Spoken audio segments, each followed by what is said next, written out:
नमस्कार साथियों। आज हम गैस और फ्लैचुलेंस की कुछ कारगर होम्योपैथिक दवाओं पर चर्चा करेंगे और इसके साथ हम जानेंगे कि ये जो फ्लैचुलेंस या फिर गैस बनने की दिक्कत है ये क्यों होती है और इसके क्या क्या लक्षण हो सकते हैं।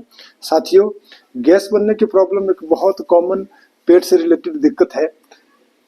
कुछ हद तक ये नॉर्मल हो सकती है, लेकिन अगर ये बहुत ज़्यादा बढ़ती है, दिन में काफ़ी बार आपको ये अगर आपको गैस सर्ज करने की अगर एक पैटर्न आपका बन रहा है तो निस्संदेह इसके साथ अगर आपका इंडाइजेशन की अगर आपको दिक्कत है, सिर दर्द हो रहा है, तो आपको फिर डॉक्टर से कंसल्ट करने की ये ज़रूरत होती है।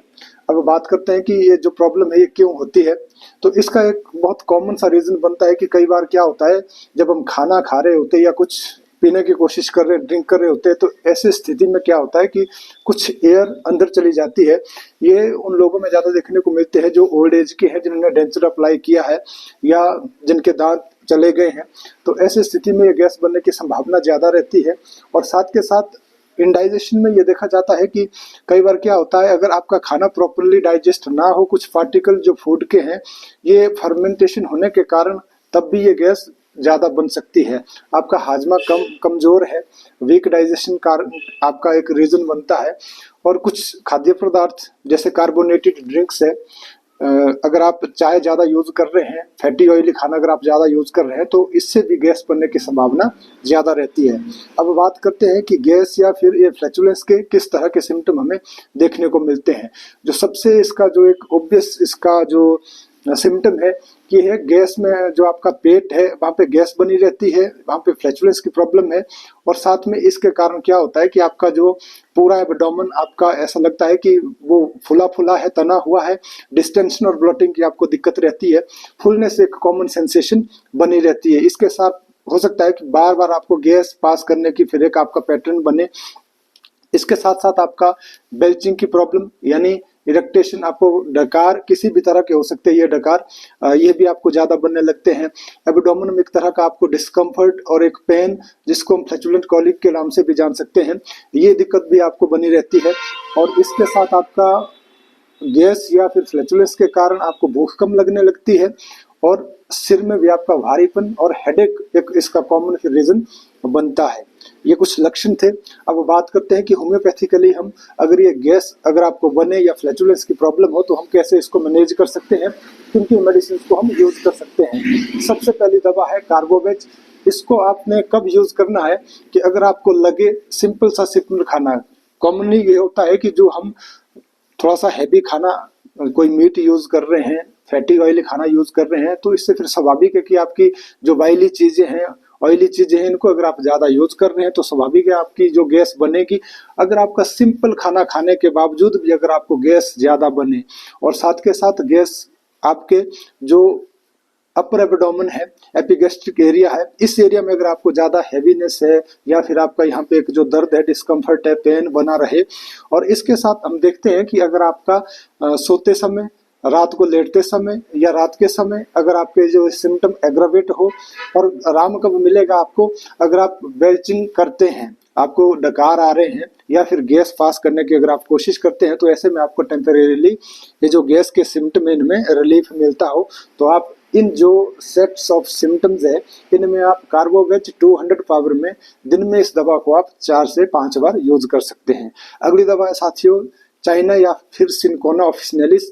इसको कब यूज करेंगे, अगर आपको लगे कि हर एक जो आपका वाइट है, जो आप वाइट यूज कर रहे हैं खाना का, उस वो आपका गैस में कन्वर्ट हो रहा हो और पूरे पेट में आपको एक फुलनेस सेंसेशन हो, और साथ के साथ अगर आप जबरदस्ती जो है फ्लैचुलेंस या फिर फ्लेटस पास करने की कोशिश करते हैं, बेल्चिंग आप कंपेल करने की कोशिश करते हैं, तो इससे आपको बिल्कुल आराम ना मिले, तो आप चाइना 30 पावर में दिन में 3 से 4 बार यूज कर सकते हैं।